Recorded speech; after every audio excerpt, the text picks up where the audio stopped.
नमस्कार दोस्तों, अन्वेषण प्लेटफॉर्म से एक बार पुनः आप सभी का स्वागत करता हूं। दोस्तों, इस क्लास के माध्यम से हम लोग जो भारतीय संविधान के भाग 5 के अंतर्गत आर्टिकल 52 से 151 के बीच में जो तथ्य निहित किए गए हैं उनके विषय पर हम लोग चर्चा करेंगे। तो आर्टिकल 52 में दोस्तों हम लोग सबसे पहले राष्ट्रपति को देखेंगे, राष्ट्रपति के बाद उपराष्ट्रपति, उपराष्ट्रपति के बाद प्रधानमंत्री को देखेंगे, महान न्यायवादी को देखेंगे। इसी तरह इसमें जो पदाधिकारी हैं उनको देखते हुए उनसे संबंधित जो आर्टिकल हैं उनका अध्ययन करते हुए हम लोग आगे बढ़ेंगे। तो आइए देखते हैं भाग 5 के अंतर्गत क्या आर्टिकल 52 से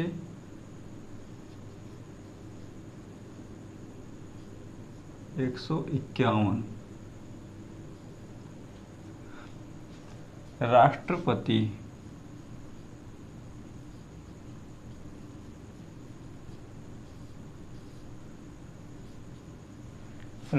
की दोस्तों बात करें हम लोग, राष्ट्रपति के कृत्यों का उल्लेख आर्टिकल 52 से लेकर 61 तक में मिलता है। इसको हम पहले देखते हैं 52 से 61 तक, उसके बाद आगे देखेंगे। 52 से 61-62 तक में जो बातें नहीं थे उनको हम सबसे पहले देखते हैं। आर्टिकल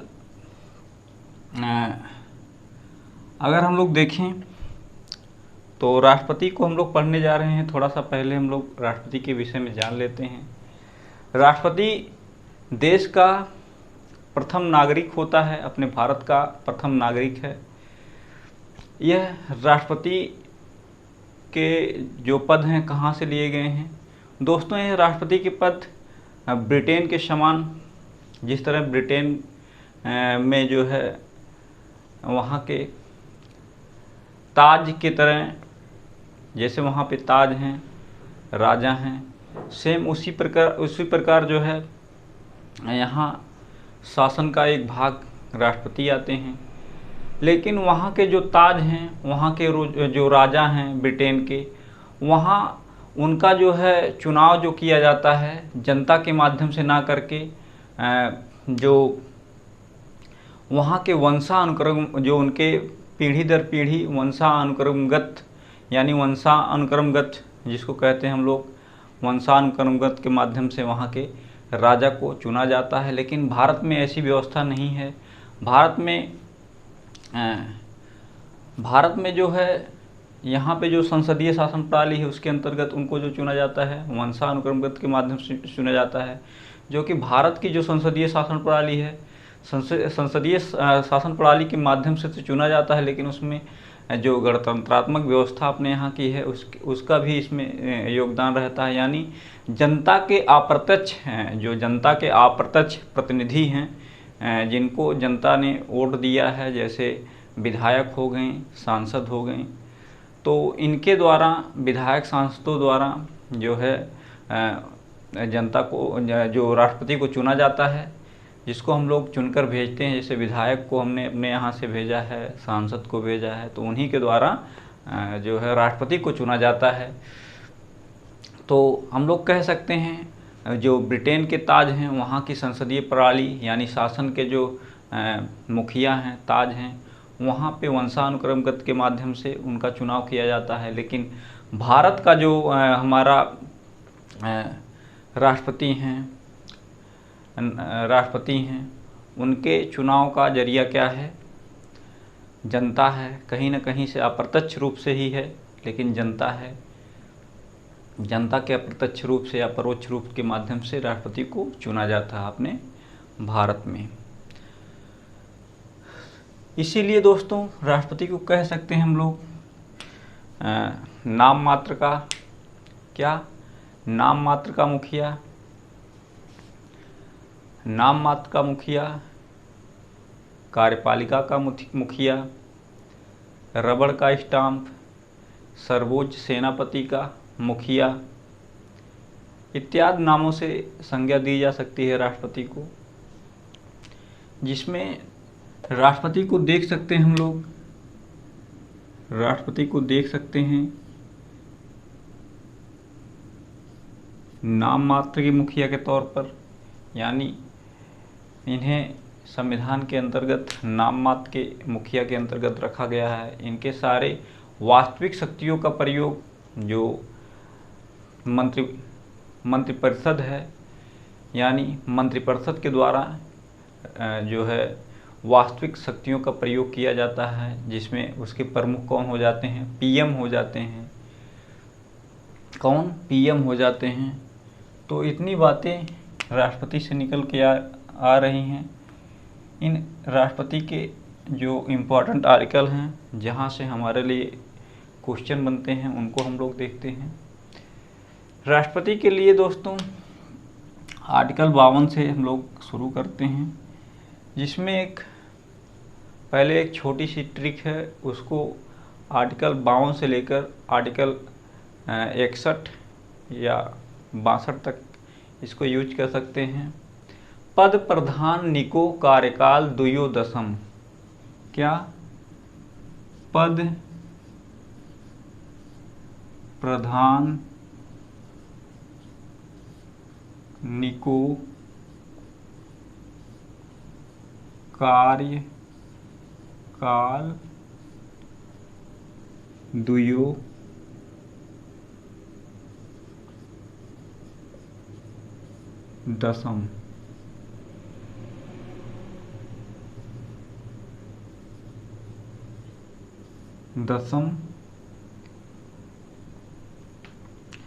ब्रैकेट में आप रिक्त लिख सकते हैं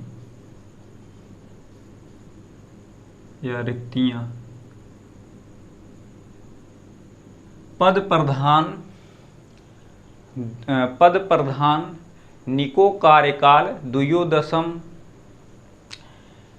पद प्रधान, रिक्तियां रहने दीजिए। पद प्रधान निको कार्यकाल द्वयोदशम, इसका तात्पर्य क्या होगा? इससे आसानी से दोस्तों, ट्रिक तो हर जगह काम नहीं देती है, लेकिन थोड़ा सा सहयोग आपको कर सकती है। जो नए स्टूडेंट हैं उनके लिए याद करने में थोड़ा सा सहयोग कर सकती है। ट्रिक के माध्यम से तो कभी एग्जाम में बैठना ही नहीं चाहिए। हाँ, याद हो जाए, कुछ सहयोग मिल जाए तो सही बात है। वैसे तो हम लोग सीधे खड़े याद कर लेंगे तो बहुत सही रहेगा। इसमें हम लोग देख सकते हैं कि आर्टिकल 52 में यहाँ पे हम लोग अनुच्छेद देखेंगे।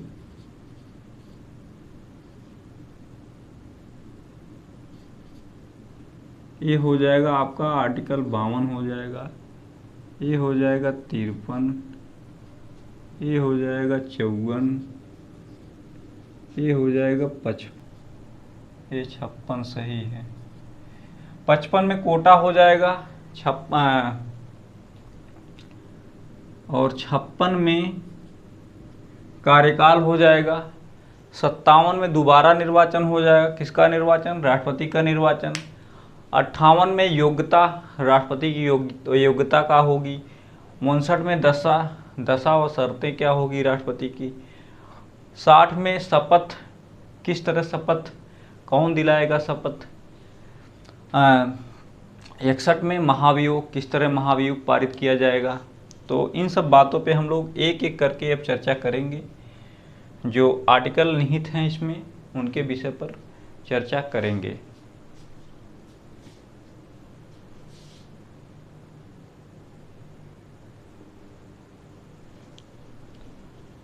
तो आइए देखते हैं इनसे संबंधित जो आर्टिकल हैं। 52 में हमने देखा क्या? आर्टिकल 52 में हमने देख लिया था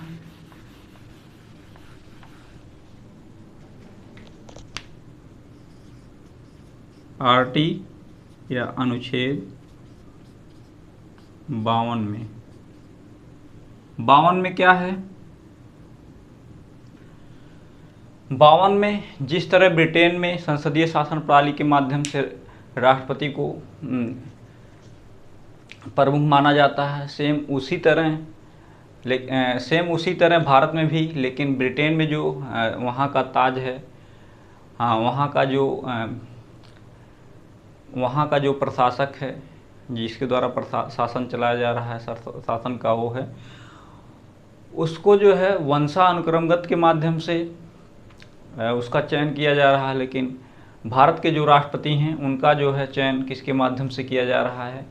जनता के प्रतिनिधि जो हैं, यानी जनता के प्रतिनिधि जो हैं उनके माध्यम से जो राष्ट्रपति हैं उनका निर्वाचन किया जा रहा है।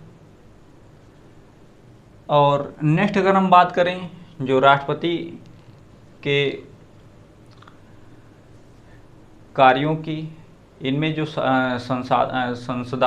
संसदात्मक प्रणाली जो आती है, इसमें 2 प्रकार के कार्य देखने को मिलते हैं राष्ट्रपति के माध्यम से। एक तो इनको नाम मात्र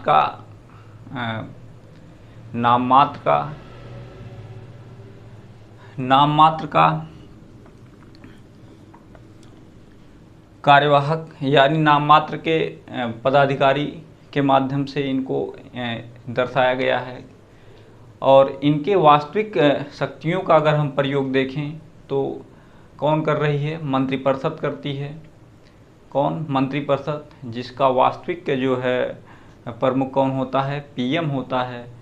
तो हम लोग कह सकते हैं इसमें कि आर्टिकल 52 में राष्ट्रपति का पद उल्लेखित किया गया है। क्या? राष्ट्रपति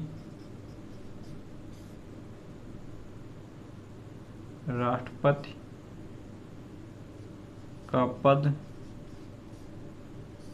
के विषय में बताया गया है कि कैसा होगा राष्ट्रपति का पद। हमने देखा कि राष्ट्रपति के पद कैसे होंगे। नेक्स्ट अगर हम लोग बात करें आर्टिकल 53 की, आर्टिकल 53 में हम लोग देख सकते हैं क्या बताया गया है। क्या? आर्टिकल 53 में दोस्तों संघ की कार्यपालिका की शक्ति का प्रावधान, जिसमें या राष्ट्रपति की कार्यपालिका का प्रधान होगा या राष्ट्रपति कार्यपालिका का प्रधान होगा। राष्ट्रपति कार्यपालिका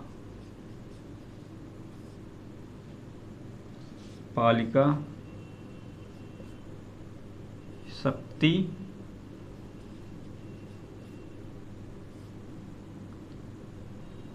व प्रधान। इसमें बताया गया है दोस्तों, जो राष्ट्रपति है अपने समस्त संविधान के जो संघ हैं, संविधान के संघ की समस्त शक्ति जो है, समस्त कार्यपालिका की शक्ति वह स्वयं या अपने अधीनस्थों के माध्यम से उसका उपयोग कर सकता है। इसकी जो शक्ति प्रदान की गई है, या तो खुद वह स्वयं या अपने अधीनस्थों के माध्यम से उस शक्ति का प्रयोग करेगा। कौन? राष्ट्रपति। इसमें जो कार्यपालिका के द्वारा उसको शक्ति प्रदान की गई है, वह अपने अधीनस्थों के माध्यम से उस शक्ति का प्रयोग कर सकता है। किसके तहत? आर्टिकल 53 के तहत ये बातें निकल के आती हैं। वहीं अगर हम लोग देख लें आर्टिकल 54 में, आर्टिकल 54 में आप लोग देख सकते हैं निर्वाचन से संबंधित बात की गई है। क्या? राष्ट्रपति का निर्वाचन, राष्ट्रपति का निर्वाचन किस तरह राष्ट्रपति का निर्वाचन होगा? राष्ट्रपति का निर्वाचन जनता के परोक्ष रूप से यानी अप्रत्यक्ष रूप से एक निर्वाचक मंडल के माध्यम से किया जाएगा। इनका जो निर्वाचन है जनता के परोक्ष रूप से एक निर्वाचक मंडल के माध्यम से किया जाएगा। यानी जनता जो अपने माध्यम से संसद और विधायक को भेजती है, उन्हीं के द्वारा किया जाएगा। जिसमें इनके निर्वाचन में कौन कौन भाग लेंगे, ये भी बहुत इम्पोर्टेंट बात निकल के आती है। क्या? लोकसभा, कौन? लोकसभा प्लस राज्यसभा प्लस लोकसभा, राज्यसभा, लोकसभा, राज्यसभा, विधानसभा, विधानसभा तथा केंद्र शासित प्रदेशों में से दिल्ली व पुडुचेरी, दिल्ली, पुडुचेरी, पुडुचेरी के निर्वाचित सदस्य। दोस्तों, जो राष्ट्रपति का निर्वाचन है इसमें लोकसभा, राज्यसभा, विधानसभा, सभी जो विधानसभाएं हैं उनके द्वारा, भारत में जितने भी राज्य की विधानसभाएं हैं उनके सदस्य, लोकसभा के सदस्य जो निर्वाचित सदस्य हैं उनकी बात कर रहे हैं, राज्यसभा के निर्वाचित सदस्य तथा दिल्ली व पुडुचेरी के निर्वाचित विधानसभाओं के निर्वाचित सदस्य जो राष्ट्रपति के निर्वाचन में भाग लेंगे। कौन कौन से लोग भाग नहीं ले सकते हैं? वह लोग भाग नहीं लेंगे जो राष्ट्रपति के द्वारा 2 एंग्लो इंडियन होते हैं, लोकसभा में जो चयनित किए जाते हैं, और राज्यसभा में जो 12 सदस्य होते हैं राष्ट्रपति के द्वारा जो नियुक्त किए जाते हैं। और इसमें एक जो होती है हमारी विधान परिषद, जहाँ जहाँ जिस राज्य में विधान परिषद है उसके सदस्य भाग नहीं लेंगे। तो 2 जो है 2 सदस्य जो एंग्लो इंडियन हैं,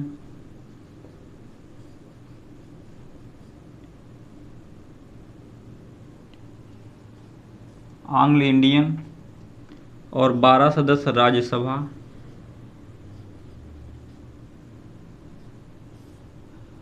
और सभी विधान परिषद में सभी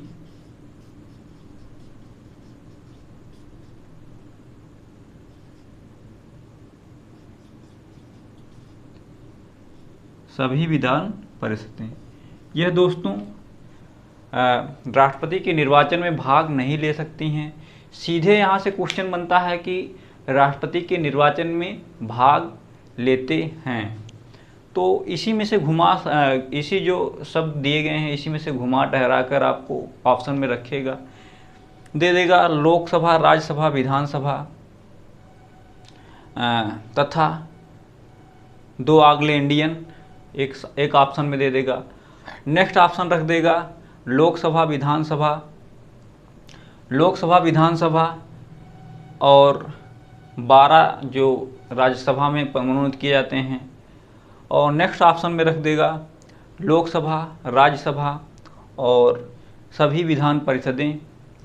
और लास्ट में डी में रख देगा लोकसभा, राज्यसभा, विधानसभा तथा दिल्ली, पुडुचेरी के सभी निर्वाचित सदस्य, मतलब सभी के निर्वाचित सदस्यों को। तो ऑप्शन इस स्थिति में कौन हो जाएगा? लोकसभा के निर्वाचित सदस्य, राज्यसभा के निर्वाचित सदस्य, विधानसभाओं के निर्वाचित सदस्य, दिल्ली तथा पुडुचेरी के निर्वाचित सदस्य जो है राष्ट्रपति के निर्वाचन में भाग ले सकते हैं। तो दोस्तों, ये तो निर्वाचन संबंधी बातें हो गई। बात करें हम लोग यह दिल्ली जो है, दिल्ली और पुडुचेरी की, दिल्ली पर पुडुचेरी को कब मान्यता प्राप्त दी गई कि राष्ट्रपति के चुनाव में भाग ले सकते हैं। इनको 17वें संविधान संशोधन 1992 में इनको जो है मान्यता दी गई कि आप लोग जो है राष्ट्रपति के निर्वाचन में भाग ले सकते हैं।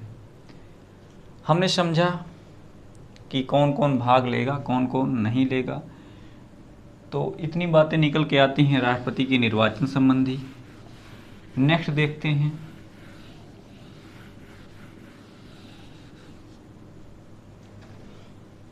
आर्टिकल 55 में क्या है। आर्टिकल 55 में दोस्तों हम लोग देख सकते हैं क्या है, राष्ट्रपति की निर्वाचन प्रक्रिया संबंधी प्रावधान किया गया है। इसमें आर्टिकल 55 में कह सकते हैं कोटा या राष्ट्रपति के निर्वाचन प्रक्रिया संबंधी प्रावधान किया गया है।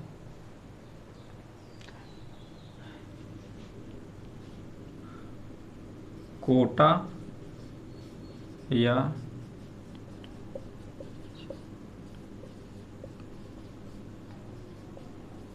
निर्वाचन प्रक्रिया, किसकी निर्वाचन प्रक्रिया, राष्ट्रपति की निर्वाचन प्रक्रिया। इसमें दोस्तों देख सकते हैं इस निर्वाचन प्रक्रिया के माध्यम से किस तरह होता है, इनकी प्रक्रिया क्या होती है। आनुपातिक प्रतिनिधित्व की एकल संक्रमणीय मत प्रणाली के द्वारा जो है, एकल संक्रमणीय मत प्रणाली द्वारा गुप्त मतदान से किया जाता है इनका निर्वाचन। क्या,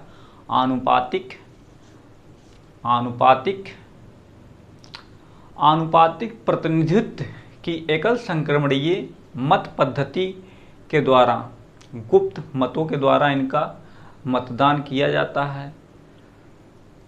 क्या, गुप्त मतों के द्वारा इनका मतदान किया जाता है, जिनमें इनको इसमें जो लोग निर्वाचन प्रक्रिया में जो लोग भाग लेते हैं उनके लिए कुछ प्रावधान भी रखे गए हैं, जिनमें इन लोगों को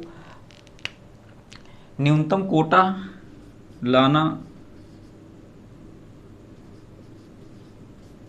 कोटा लाना अनिवार्य होता है। किसका न्यूनतम कोटा, जो वोट पड़े हैं उनका न्यूनतम कोटा लाना अनिवार्य होता है। न्यूनतम कोटा अगर व्यक्ति नहीं ला रहा है, जो राष्ट्रपति के निर्वाचन प्रक्रिया में जो जमानत राशि आरबीआई के पास रखी जाती है, अगर वह न्यूनतम कोटा नहीं ला सका तो उसकी जमानत राशि जो है जब्त की जा सकती है। क्या, न्यूनतम कोटा का मतलब यहाँ है कि आपको कम से कम 50% से एक अधिक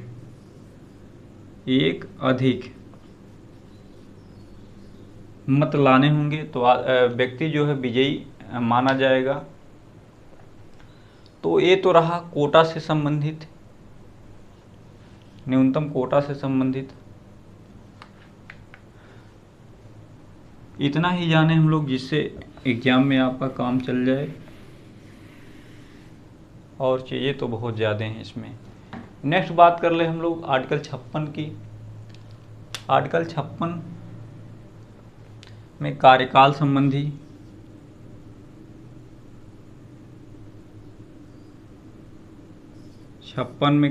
संबंधी बातें कही गई हैं। 56 में क्या कहा गया है, कार्यकाल संबंधी बातें। राष्ट्रपति का कार्यकाल,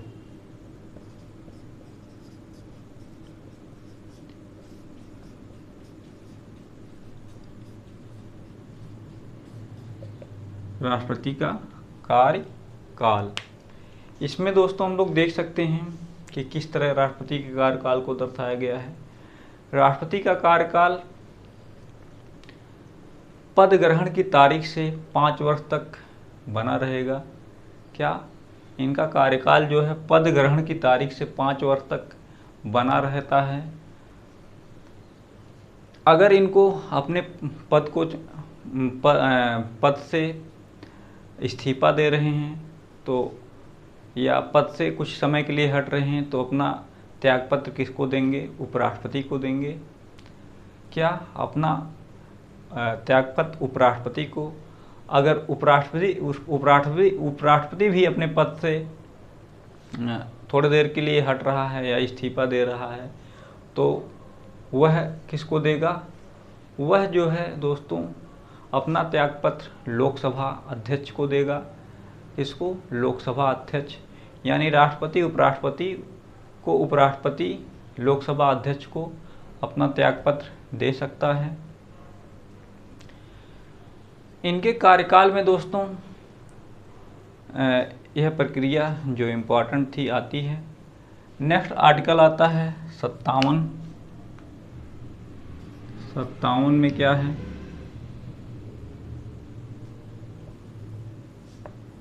दोबारा निर्वाचन। राष्ट्रपति का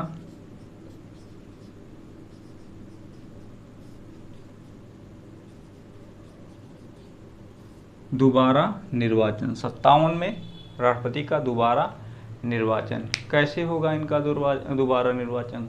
दोस्तों, अपने संविधान में कहीं भी राष्ट्रपति शब्द के लिए कोई भी बाध्यताएं नहीं रखी गई है। आदमी कितना भी बार जो है राष्ट्रपति के लिए वह चयनित यानी वह चुनाव में उतर सकता है।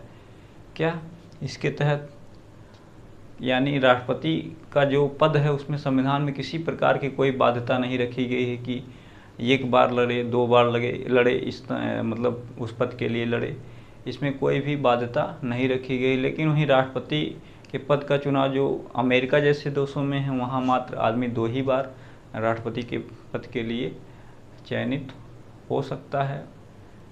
चयन के बाद उसको दो ही बार उसको राष्ट्रपति वहाँ के बन सकते हैं, उसके बाद वह नहीं लड़ सकता है।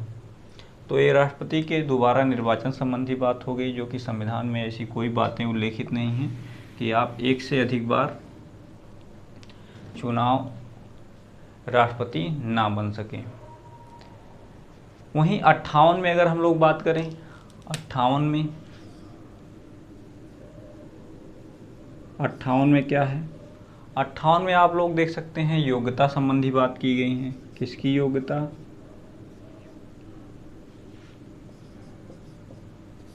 राष्ट्रपति की योग्यता संबंधी बात कही गई है। इनके योग्यता में आप लोग देख सकते हैं कि भारत का राष्ट्रपति का निर्वाचन यानी चुनाव जो लड़ने जा रहा है, भारत का राष्ट्रपति हो, उसकी आयु 35 वर्ष, वो अपनी आयु को 35 वर्ष पूर्ण कर दिया हो। लोकसभा तथा राज्यसभा, लोकसभा तथा राज्यसभा में सदस्यता बनने की योग्यता रखता हो। क्या लोकसभा जो है और राज्यसभा उसकी सदस्यता लेने में सदस्यता रखने के लिए योग्यता रखता हो, जब और भारत सरकार व राज्य सरकार के किसी भी लाभ के पद पर ना हो, वह आदमी राष्ट्रपति के चुनाव में लड़ सकता है। लेकिन इसमें संविधानविद बहुत चालाक थे, यानी संविधान निर्माता बहुत चालाक थे, जिसमें कुछ ऐसे पद हैं जिनको लाभ के पद से बाहर रखा गया है, जैसे सांसद, विधायक, राष्ट्रपति, उपराष्ट्रपति, लोकसभा अध्यक्ष, मतलब जितने भी संसद से संबंधित जो पद हैं, राज्यपाल, यह आदमी जितने भी पद हैं, लोकसभा, राज्यसभा स्पीकर जो हैं, लोकसभा स्पीकर, राज्यसभा के जो और भी पदाधिकारी हैं, सभापति, उपसभापति, तो तमाम तरह के जो पदाधिकारी हैं, इनको जो है लाभ के पद से बाहर रखा गया है। यह लड़ सकते हैं, लेकिन इनको जब इनकी शपथ होती है, उसके शपथ से पहले, वह पद धारण के पहले, इनको अपने पिछली पद को जो है, पिछले जो पद पे थे उनका इस्तीफा देना पड़ेगा, फिर अगले पद पे मतलब बैठ सकते हैं। लेकिन आम नागरिक के लिए ऐसा नहीं किया गया है। अगर आप सरकारी टीचर हैं तो आपको यह सुविधाएं नहीं। सबसे पहले आप अपने जो सरकार के पद पे, लाभ के पद पे हैं, उसको पहले छोड़िए, उसके बाद आप राष्ट्रपति, उपराष्ट्रपति के चुनाव में उतर सकते हैं। तो ये आम नागरिक और जो लोकसभा, राज्यसभा या संसद के जो मेंबर्स हैं, उनसे अलग संविधान वालों ने ऐसी व्यवस्था की है। तो हम लोग बात कर रहे थे आर्टिकल 58 में योग्यता से संबंधित। योग्यता में वही हो गया कि भारत का नागरिक हूँ, आप भारत के नागरिक हों, आप 35 वर्ष की आयु लगभग हो चुकी हो, आपकी 35 वर्ष की आयु हो चुकी हो, लगभग वाली बात नहीं है। लोकसभा के व राज्यसभा के सदस्यता लेने में आप योग्यता रखते हो, भारत सरकार व राज्य सरकार के किसी भी पद पे, लाभ के पद पे ना हो। तो यह संबंधी आ जाती, यह बातें हो जाती है आर्टिकल 58 की। वहीं आर्टिकल आ जाता है 59 और 60। इनके दिशा और दशा की बात की गई है।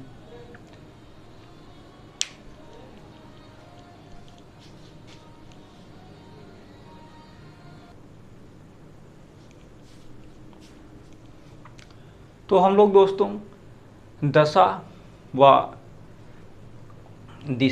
दशा व निर्देश के विषय में आर्टिकल 59 में दर्शाया गया है।